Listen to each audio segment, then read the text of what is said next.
Louvado seja Deus. Saúde a todos os irmãos com a paz do Senhor.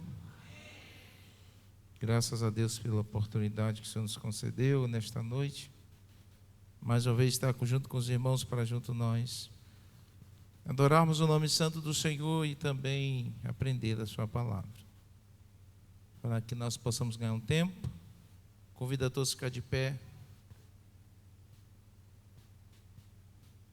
Convido os irmãos a abrir sua Bíblia no Evangelho de João, capítulo número 10.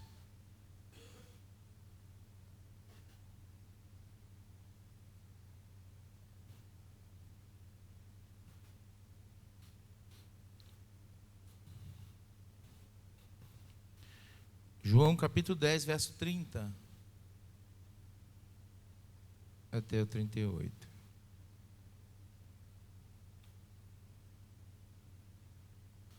O texto que nós vamos ler nesta noite está baseado e também em João e foi escrito apresentando Jesus. E também está dentro da lição bíblica, que durante esse trimestre nós estamos estudando para falar sobre o que nós cremos e combatendo algumas heresias antigas que hoje em dia vêm com nomes novos, mas que desde a antiguidade tentam confrontar o Evangelho de Cristo Jesus.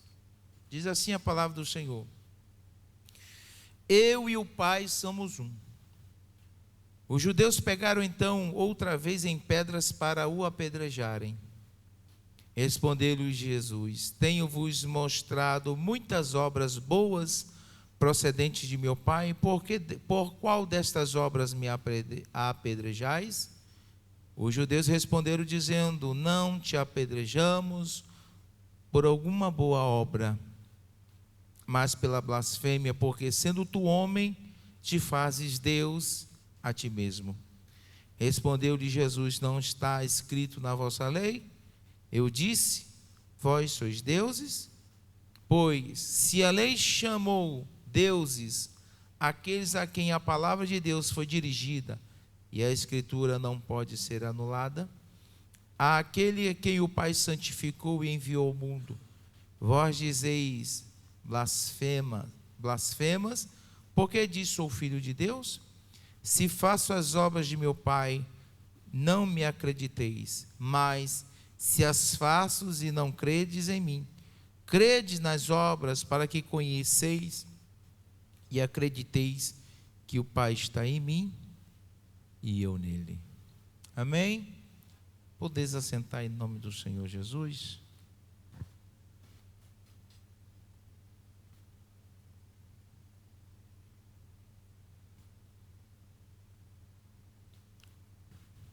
Eu sempre tenho falado e costumo repetir é que a palavra de Deus precisa ser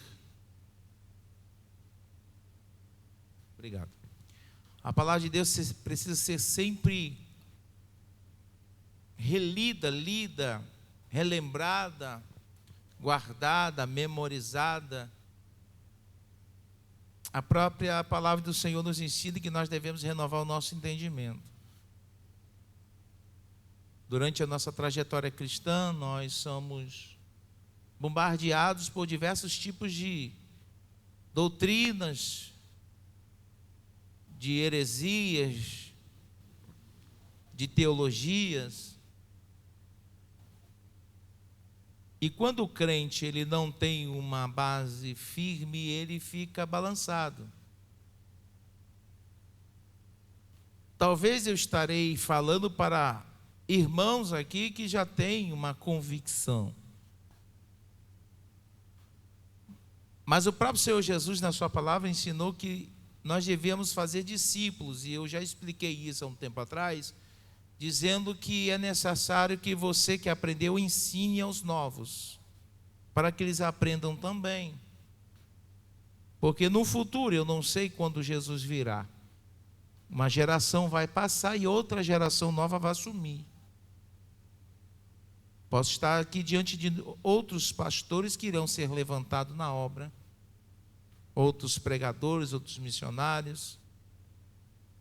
E nós precisamos aprender, e nós precisamos ter convicção daquilo que nós ensinamos, daquilo que nós aprendemos. E essa lição bíblica que foi confeccionada nesse trimestre vem trazendo textos da palavra de Deus para que nós viemos ensinar. E eu sei que em todo o Brasil, principalmente a Assembleia de Deus, algumas outras denominações, algumas até usam as nossas revistas, mas é para que ensine aos crentes que Jesus é Deus. Mas por que o senhor diz isso, pastor? Porque tem por aí pessoas que tentam descaracterizar a posição de Jesus sendo Deus, colocando-o como inferior. Existem algumas seitas, entre algumas que nós conhecemos, que diz que Jesus foi criado. Assim como os anjos foram criados, Jesus teve início. Jesus teve o início e não terá fim. Só que quando nós lemos a palavra do Senhor, e quem observa a palavra de Deus entende, que o apóstolo João apresenta Jesus totalmente diferente dos outros 3 escritores dos evangelhos. Os outros simplesmente retratam o que aconteceu. João é revelado pelo próprio Senhor, pelo Espírito Santo, e mostra a Jesus. Se você for ler os outros 3 evangelhos, que nós chamamos de sinóticos, eles vão relatar cada um sob um ponto de vista, sobre uma certa expectação. Um presenciou, os outros 2 foram compilando o que eles ouviram, que os irmãos presenciaram. Mas João não, João apresenta Jesus como verbo vivo. Diz que lá no princípio das coisas ele estava com Deus, e ele era Deus, e nada do que foi feito se fez se não foi por ele. Por isso que quando Deus fala, lá no princípio, façamos o homem, estava falando com o Filho, estava falando com o Espírito Santo, e os 3 em unidade sendo um único Deus. Coloca, vamos dizer assim, a mão na massa e forma o homem do pó da terra. E ali Deus cria o homem à sua imagem e à sua semelhança. E eu estava observando que diversos textos da palavra de Deus nos revelam Jesus. Porque quando nós somos novos, quando a pessoa é nova na fé, quando fala neófito, né? Alguém fala, o que é neófito? Neófito é uma pessoa nova convertida. Neófito é uma pessoa que tem pouco aprendizado, está aprendendo, e às vezes algumas pessoas não têm uma ideia. Uma certa vez, uma pessoa conversando, mas como é que é o Pai, o Filho e o Espírito Santo ser um só? Eu disse, se olhe no espelho, quantas pessoas você vê? Ele disse, eu estou vendo uma. Não, você está vendo o seu corpo, mas aí dentro tem uma alma, e aí dentro tem um espírito também. Da mesma forma, o nosso Deus é 3 em pessoa, em personalidades, mas ele é um só. Por isso que Jesus diz na sua palavra, quem vê a mim, vê o Pai. O Deus que nós servimos é Espírito. Deus, ele é Espírito. E eu estava até conversando na outra lição, conversando, que quando disse, deu o coração, o homem segundo o coração de Deus. Deus tem um coração assim, que pulsa igual o seu? Não. É que quando Deus queria conversar com o homem, ele usava informações e entendimento para que o homem compreendesse. Os olhos do Senhor são como chama de fogo. O nosso Deus tem mão, mas ele faz, ele opera, ele estende a mão. Mas se for analisar, Deus não tem mão, Deus não tem pé, Deus é Espírito, mas Jesus Cristo é o Deus visto. Eu estava dizendo, Cristo é o Deus encarnado, é o Deus visível. Por isso que Jesus diz: quem vê a mim está vendo meu Pai. Eu até expliquei um certo dia atrás, e eu vou ler vários textos aqui para a gente. E eu estava explicando à irmã, e ela disse assim: olha, no Velho Testamento, quando alguém olhava para Deus, alguém tinha uma revelação, como o profeta Isaías teve, como o profeta Ezequiel teve, ele viu o Senhor assentado num alto e sublime trono. Ele viu o Senhor, e ele disse: eu vou perecer, porque os meus olhos viram o Senhor. Só que quando Estevão está sendo apedrejado, eu já expliquei isso há uns dias atrás, Estevão não está vendo um Deus assentado no trono. Está. Ele disse: eu vejo o Senhor assentado, mas ao seu lado eu vejo Jesus Cristo de pé. Então eu falando assim, no princípio de tudo, eram os três sentados no trono. A partir do momento que Jesus vem, Jesus nasce, Jesus se torna o verbo encarnado, Jesus cresce, Jesus morre na cruz, Jesus ressuscita, e ele sobe aos céus, ele sobe com o corpo glorificado. Então o Deus que você conhece agora na pessoa de Jesus Cristo tem um corpo. Alguém pode dizer: mas Jesus, você tem um corpo? Tem. É tão certo que a Bíblia diz que quando ele estiver para julgar no grande trono branco, até os que o transpassaram vão reconhecer. Como é que eu vou reconhecer? Por causa dos sinais nas mãos e nos pés. Tem um texto tão maravilhoso que diz: que sinais? Vão me perguntar que sinais são esses? Que feridas são essas nas tuas mãos? E Jesus vai responder: essas são feridas que eu fui ferido na casa dos meus irmãos. Quando Jesus está com o corpo glorificado, Tomé não acredita. É tu mesmo, Senhor, disse: toca aqui. Ele dá a Tomé para que ele tocasse no buraco onde o cravo na mão. Pegou a mão de Tomé, coloca aqui do lado onde ficou perfurado, onde foi perfurado o seu baço. E ele diz: Senhor Deus, Senhor meu e Deus meu. E o Senhor vira para Tomé e disse: Tomé, sê tu crente, não sejas tu incrédulo. Bem-aventurado aqueles que viram, mas muito mais bem-aventurado aqueles que não me viram pessoalmente, mas creram. E nós cremos que Jesus é o Filho de Deus pela fé e pelas Escrituras Sagradas. Amém?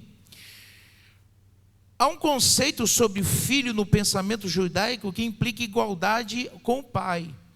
Uma das ideias do filho na Bíblia é a identidade de natureza. Isso pode ser visto no paralelismo poético do salmista, que o homem mortal para que lembre de quem é o homem mortal para que se lembre dele, e o filho do homem para que o visite. Esse paralelismo é sinonímico, em que o poeta diz algo e em seguida repete. Esse pensamento, em outra palavra, a ideia do homem mortal é repetida em filho do homem. Outro exemplo encontramos nas palavras de Jesus: assim como vós mesmos testificai que sois filhos do que mataram os profetas. Isso porque os escribas e os fariseus consideravam os matadores de profetas como seus pais. Então, quando a Bíblia fala de filho, não está falando não de uma ideia que foi gerado ou foi produzido, mas fala de igualdade. Todas as vezes que o Senhor fala filho de Deus, é porque ele e o pai são em essência a mesma coisa. A gente sabe quando tem filho, tem meu filho ali, aí alguém olha e diz: parece muito com você, por causa da genética. Mas isso porque ele foi criado. Agora Jesus é chamado Filho de Deus, não porque ele foi criado, porque em algumas heresias, alguns pensamentos teológicos desde a antiguidade, usava esse texto isolado para dizer que Jesus foi criado. Por isso que dizia que ele era o Filho. Mas nós compreendemos através da palavra de Deus que Jesus existe desde a eternidade. De eternidade a eternidade, ele é Deus. Por isso que ele diz: eu sou o alfa e eu sou o ômega. Eu sou o princípio e eu sou o fim. Jesus, ele é Deus. Lá em João 1,14, diz que o verbo se fez carne e habitou entre nós. O verbo é a palavra. É lá do princípio a ação, quando o Senhor disse, haja luz, houve luz, ali é o poder de Deus. Eu estava até conversando, essa semana eu vi um cientista, e eu achei bem interessante. Ele é químico, ele é, se não me fala, ele é astrofísico, ele é muito estudado. Ele foi ateu, mas agora ele crê no Evangelho. Ele, estudando, viu o poder de Deus no meio da natureza, e ele falou uma coisa bem interessante. Ele falou uma coisa assim: olha, às vezes quando a gente vê o milagre de Jesus, vê uma coisa tão simples, mas se você soubesse a energia que foi gasta, se fosse para tentar alguém fazer, ia gastar energia mais. Ele falou que seria gasto uma energia maior do que o que o sol produzisse. Ele disse, como é que pode isso? Porque quem já estudou sabe que o que faz com que o sol brilhe é fusão nuclear. Então ele vai produzindo moléculas, ele vai produzindo elementos químicos. Começa como hélio, depois vai juntando e vai formando outros tipos de composto. E ele vai queimando essa energia, vai gerando energia. Ele falou, olha, ele pegou a água, descompôs, né? Ele tirou, desfez toda a molécula, tirou a molécula do oxigênio, tirou a molécula do hidrogênio. Ele explicando na forma de cientista, né? E aí ele recombinou, ele fez uma matéria nova, recombinou tudo para produzir alguns hidrocarbonetos, uns tipos de elementos químicos que produzem o suco da uva. E isso Jesus fez sem mover nada, somente com o poder da sua palavra. Será que esse Deus não tem poder de dizer haja luz e houve luz? Não tem este poder de fazer separação? Eu até digo aos irmãos com uma certa ousadia, que quando o cego lá do tanque de Betesda, aquele que foi para o tanque de Betesda, o cego de nascença, chega para Jesus, e às vezes a gente não entende. Eu parei para pensar, Senhor, por quê? Que todas as vezes o Senhor, você quer ver, que você vê Jesus delegava, Jesus dava uma palavra e acontecia o milagre, mas aquele homem Jesus fez diferente. A Bíblia diz que o Senhor cospe no chão. No chão tem o quê? Tem barro. E quando você pega um líquido de qualquer tipo e mistura com barro, o barro vira o quê? Lama. Sou eu pensando. O meu Jesus provou ali que realmente ele estava lá no princípio, quando criou o homem do pó da terra. Eu pensando, o homem talvez não tinha nem mais globo ocular. Talvez ele tinha só um buraco no lugar de um olho. Ele era cego de nascença, ele não tinha visão, não tinha nada. Aí eu falando comigo, Jesus pegou, fez uma bolinha de barro no chão, Jesus fez uma lama no chão, passou no olho. Jesus disse, eu vou fazer um par de olhos novos para esse homem. Jesus pega ele e manda ir para o tanque. Quando ele chega no tanque e lava os olhos, estava com o olho perfeito, enxergando perfeitamente. Aí o povo ficou maravilhado, porque somente Deus, somente Deus teria poder de fazer um cego de nascença voltar a ver. Por isso que aqueles homens questionaram, mas tu és o cego? Sou eu mesmo. Mas não era tu que era cego? Era eu, mas não acredito, não é possível, não é você não. Cadê seus pais? Chama seus pais. Chamaram os pais, interrogaram os pais. É ele, é meu filho, foi criado, é meu filho, eu sei que é meu filho, eu conheço meu filho a vida toda, mas ele não era cego, ele era cego. Ele pode responder por si mesmo, pergunte a ele. Voltaram para o cego, que era cego, disse, me explique o que foi que aconteceu. Ele disse, uma coisa eu sei, eu era cego, mas agora eu vejo. Aí depois Jesus se apresenta para ele, porque ele não tinha visto Jesus. Aí Jesus se apresenta para ele e diz, foi eu que te curei. Esse é Deus. Quem é que tem poder de fazer um homem com 4 dias de morto? Porque dentro porque sabe que todas as culturas têm algumas, tem uns pensamentos, né? Tem algumas, tem uma palavra certa que a gente fala, tem alguns modismos, né? Tem algumas, vamos dizer assim, alguns pensamentos, é igual quando, lembra que o pessoal fala assim, se deixar o chinelo virado, não sei o que lá, mãe, e não pode fazer isso, é cheio de mania, né? Obrigado. Superstição. O povo é cheio de superstição. E dentro lá deles, eles, quando a pessoa morria, a alma ainda ficava por ali uns dias, né? Então ele podia até voltar à vida. Aí Jesus só chega no 4º dia, para ter certeza que estava morto, fedendo. Então os órgãos já tinham entrado em estado de putrefação, já estava sendo desfeito, os órgãos já estavam se liquefazendo, as bactérias já estavam trabalhando ali, decompondo aquele corpo. Mas na voz do Deus Todo-Poderoso tudo acontece. Jesus brada e disse: Lázaro, vem para fora. E Lázaro saiu. Por isso que Paulo diz que Jesus é a primícia dos que dormem. Se Jesus não ressuscitasse dos mortos, em vão seria a nossa pregação. Porque a vitória da igreja está, a morte de Jesus está no perdão dos nossos pecados, mas na ressurreição dele que está a vitória da igreja. Porque a Bíblia diz que assim como ele é, nós seremos também, corpo glorificado. Então em João 1,14 se revela que Jesus estava no princípio era o verbo. E aqui João 14 vai dizer: e o verbo se fez carne e habitou entre nós. Em Mateus 16, Pedro, revelado pelo Espírito, diz: tu és o Cristo, o Filho do Deus vivo. Aí ele vira para Pedro e diz: Pedro, não foi a carne e o sangue que te revelou essas coisas, porque o homem natural é incapaz de entender isso aqui. A mente humana não consegue fazer a concepção, concretizar o pensamento e tentar entender. O que nos faz compreender e parece que se torna tão fácil. Diz: meu Deus, é tão fácil entender. Não é que é fácil entender, é porque o Espírito Santo de Deus te faz compreender. Por isso que Jesus faz uma oração, disse: Pai, graças te dou, porque tu escondeste essas coisas dos sábios e entendidos e revelaste aos pequeninos.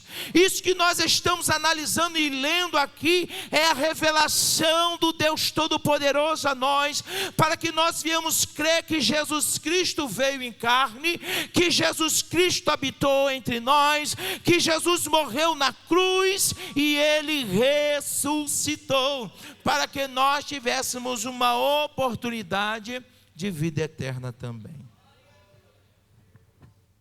Mateus 14:33. 14:33, vai me ajudando aí. Diz assim: verdadeiramente tu és o Filho de Deus. Então aproximaram-se os que estavam no barco e adoraram-no, dizendo: verdadeiramente tu és o Filho de Deus. Quem é este?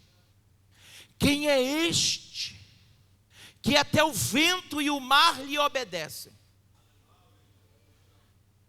Ninguém tem poder sobre a natureza, somente ele tem. Bendito seja o nome santo do Senhor. Em João 10:30 ele disse: eu e o Pai somos um, e tentaram até apedrejar. Agora em Atos 4, verso 12, é um texto que eu acho maravilhoso, que o escritor Lucas também vai trazendo algo maravilhoso. Lá no início, no livro de Atos dos Apóstolos, capítulo 4, Pedro e João, Pedro começa a pregar, e diz assim: em nenhum outro há salvação, porque também debaixo do céu nenhum outro nome há, dado entre os homens, pelo qual deva ser salvo. Então eles, vendo a ousadia de Pedro e João, informados que eram os homens sem letras e indoutos, maravilharam-se e reconheceram que eles haviam estado com Jesus. Eles sabiam: esses homens não sabem muita coisa não, mas da forma que eles falam, na forma que eles passam, ele tem certeza do que eles estão falando. E eles tiveram certeza que conviveram com Jesus, reconheceram: esse é aquele Pedro. Era o pescador que não sabia falar direito, que era assim, que era desse jeito, mas quando é cheio do Espírito Santo, testifica significa que Jesus Cristo é o Filho de Deus e Ele está aqui nesta noite para ser adorado. Uma coisa que eu acho bastante interessante é quando Jesus fala que Ele é. Diversas vezes Jesus disse: eu sou. Só que quando a gente lembra e soa essa palavra que Jesus diz eu sou, eu vou lembrar que quando Moisés estava apacentando as ovelhas do seu sogro Jetro, e ele viu uma sarça que pegava fogo, mas não se consumia, e ele chega perto da sarça, uma voz sai de dentro daquele fogo e diz: tira a sandália dos teus pés, porque o lugar que tu estás pisando é terra santa. E aí ele começa a conversar com Deus Todo-Poderoso. O Senhor começa a dizer para Moisés o projeto dele de livrar o seu povo. Aí Moisés faz uma pergunta: está certo, e eu chegando lá, eu devo apresentar-me sendo enviado por quem? E aí o Senhor diz: diga que o eu sou me enviou a vós. Quando ele chega lá e disse: o eu sou me enviou a nós. E Jesus usa as mesmas palavras. Eu sou a ressurreição e a vida. Eu sou o caminho. Eu sou o pão descido do céu. Eu sou. Quando ele diz que eu sou, tem um texto que diz que assim: sou eu, diz que caíram-se os homens todinho. Tinha tanto poder que um dos evangelistas escrevendo, disse que quando os homens vieram, disse: a quem procurais? Eles estão procurando Jesus. Ele disse: eu sou eu. Quando disse sou eu, um bocado não aguentou, porque tem poder esta palavra. O nome de Jesus tem poder, da sua boca sai. Por isso que quando João está a ser revelado e ele é arrebatado ao céu, ele estava lá e uma voz fala atrás dele, e diz que era um som como muitas águas, e ele vira e ele vê, e diz: não era um Jesus que ele tinha conhecido aqui, não, era um Jesus glorificado. Jesus aí vai relatando: seus cabelos eram como branco como a lã, as vestes brancas com coraça de ouro, um cinturão de ouro pelo peito, os pés como latão reluzente, os olhos como chama de fogo, e da sua boca saiu uma espada aguda de 2 gumes. Esse é Jesus. Quando Jesus disse eu sou, essa expressão que está lá em Êxodo 3,14, é uma reivindicação implícita da sua divindade. É o mesmo que estava falando com Moisés. Jesus é o Cristo. Bendito seja Deus. Quais são as evidências da divindade de Jesus? Ele estava no princípio, sendo Ele Criador. Ele é eterno. Ele é onipotente. Todo o poder foi me dado nos céus e na terra. Todo o poder foi me dado nos céus e na terra. Senhor dos senhores, Rei dos reis, cabeça da igreja e o nosso Salvador. O interessante, eu fiz a anotação aqui bonitinha.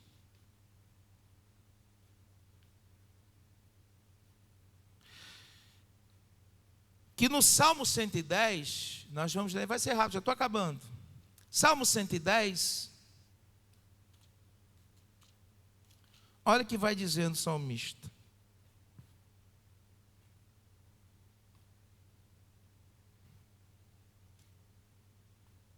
Disse o Senhor ao meu Senhor: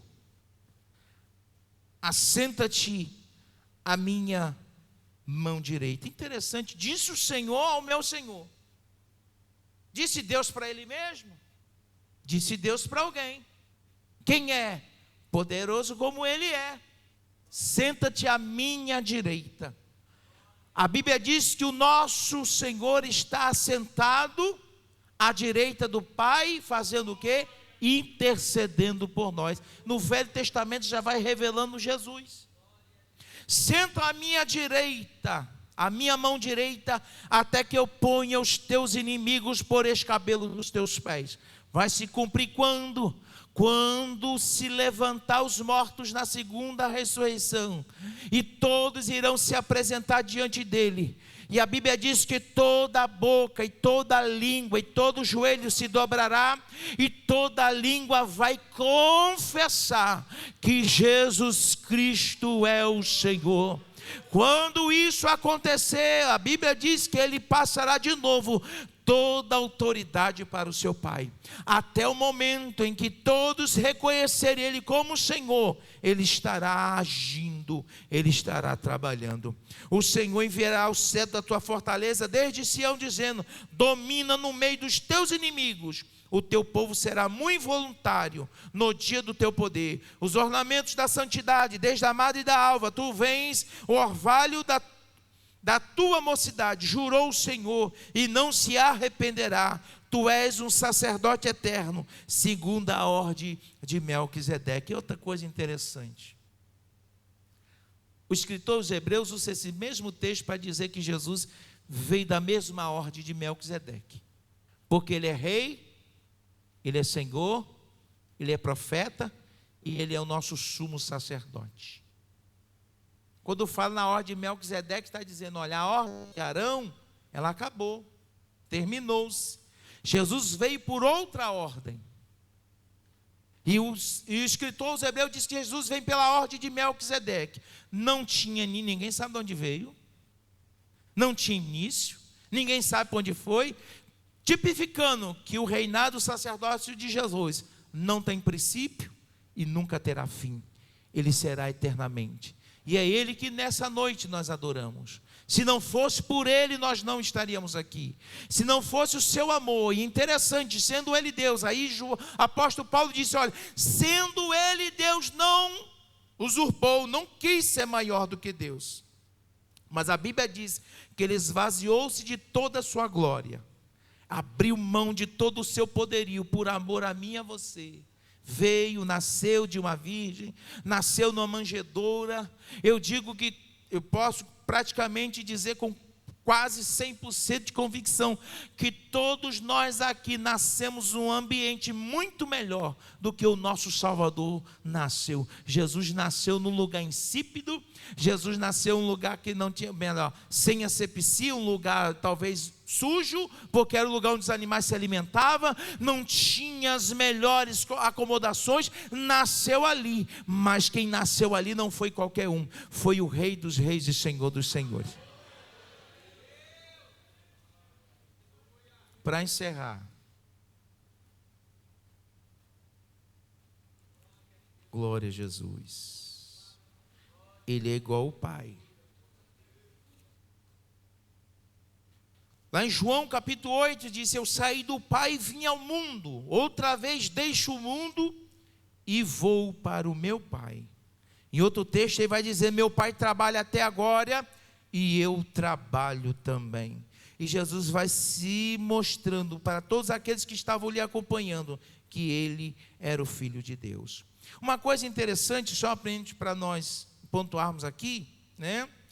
Na antiguidade existiam algumas crenças que tentavam descaracterizar Jesus como Deus. E um dos focos das lições bíblicas é mostrar e fazer com que nós venhamos nos identificar, ou nos dias de hoje, quem prega esse tipo de heresia.